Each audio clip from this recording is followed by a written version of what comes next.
offload, right? Still got the ball. So, man, it's a great day outside. That's why we're outside and we're not indoors. So, welcome back to The Hook. I think it's number 12, maybe it's number 11. I got to check the math and then it'll be in the title. So, for Earful of Dirt, the rugby live show that I do with 3 other guys, Corey Munson, he's out of Iowa, Dan Brown, he's out of New York, and Victor O. Perez, he's out of New York as well. We did, a separate special edition podcast with Grant Cole on Tuesday when the CBS Sports announcement is going on. So let's talk about changes coming, because tons of changes happened. Utah Warriors have rebranded, and then a few weeks ago, here's the big one, Houston Sabercats. Houston Sabercats.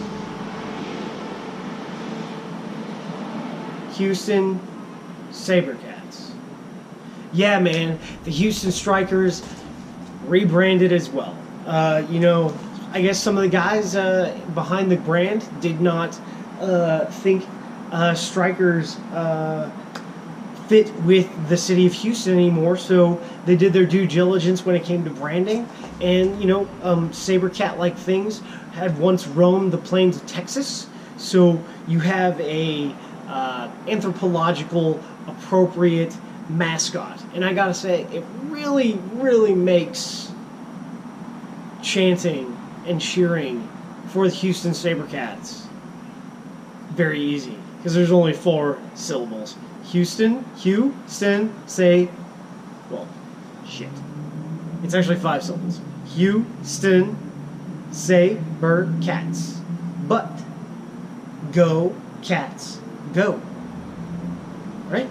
That's 3. So all of a sudden you have an easy way to chant and support this team. Houston Sabercats, go Cats, go. Things like that.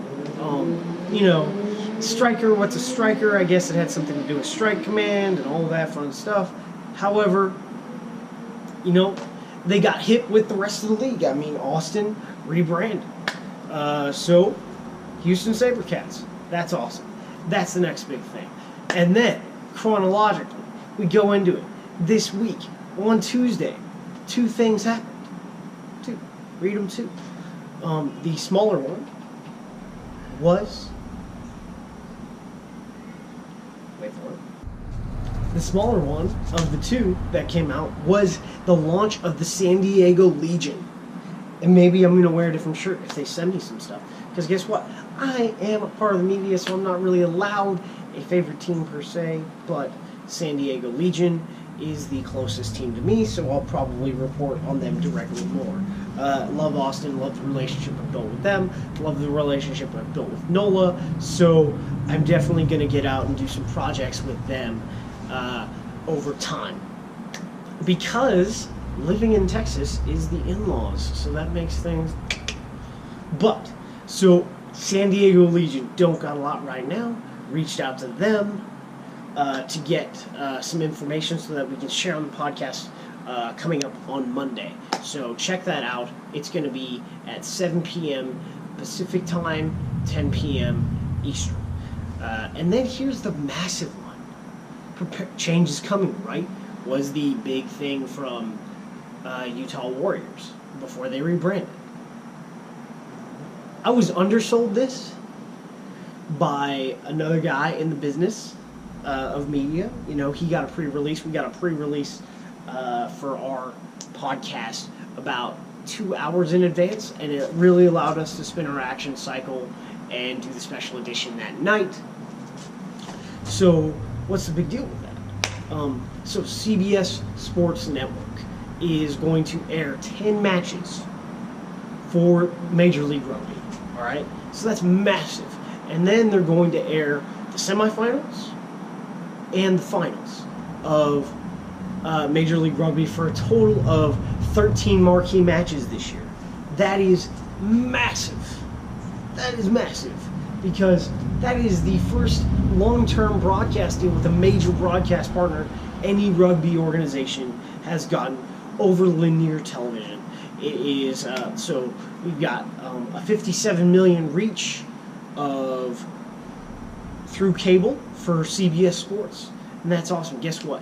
The first game is April 21st, so that's like 2 weeks after the College National Championship. And March Madness is a huge product of CBS. So you're definitely going to see some ad space going on and commitment to developing that product. It's going to be awesome.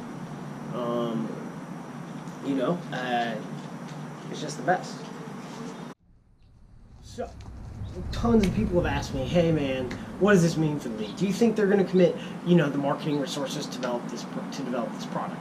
Guess what? So CBS, the big company that owns CBS Sports Network, which used to be, a really small college sports network out there, and then CBS bought it up and became CBS College Sports, and then became CBS Sports.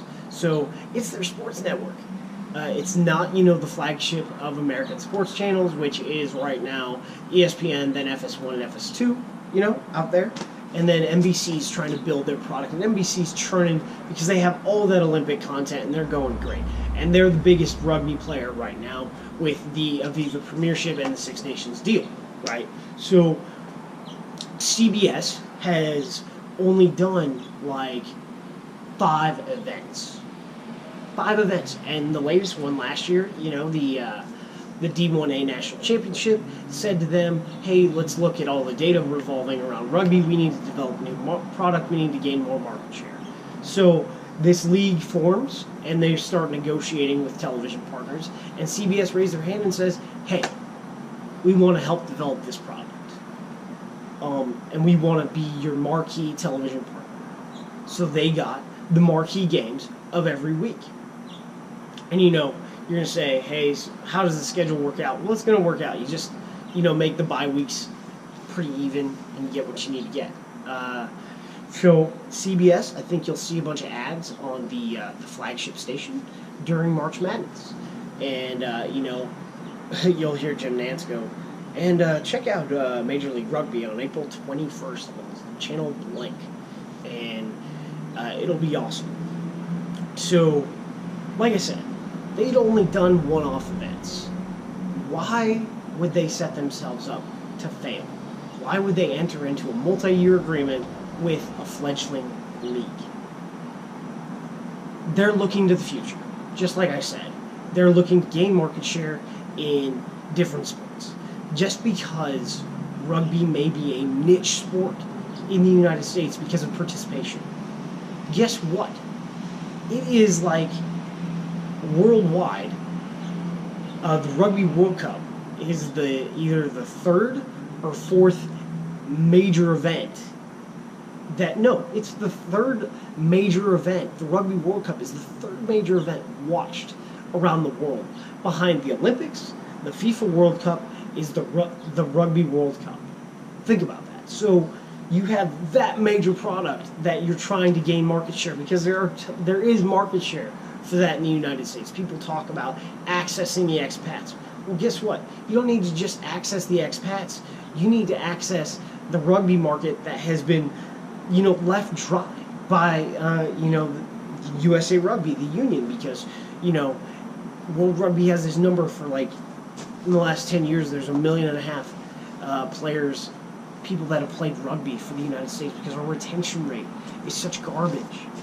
Think about it. So there's a domestic market without tapping into expats who've played rugby all their lives. Because if they really cared about rugby, then they would be playing rugby in droves, right?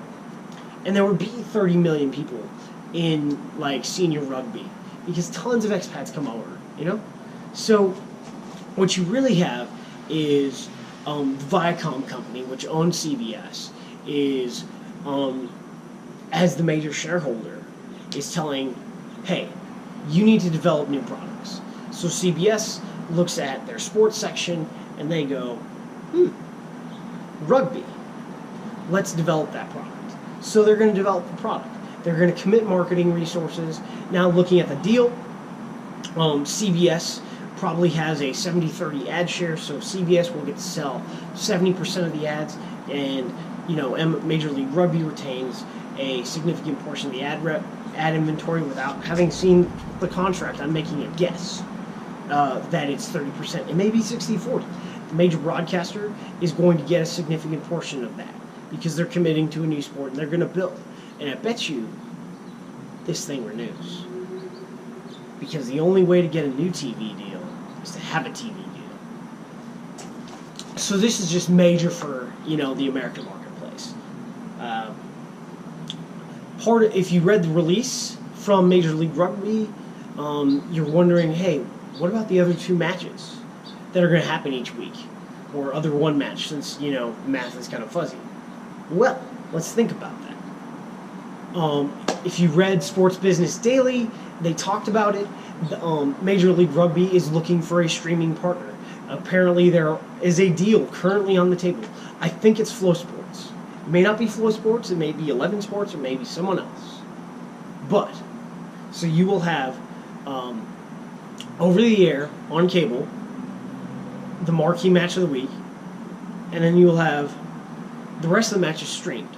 MLR is paying for the production costs. So I'm guessing on demand, you will have that game of the week going to their streaming provider. So, like I said, this was undersold, and this is a massive announcement for American Rugby. And next time on The Hook, we'll see you guys out there.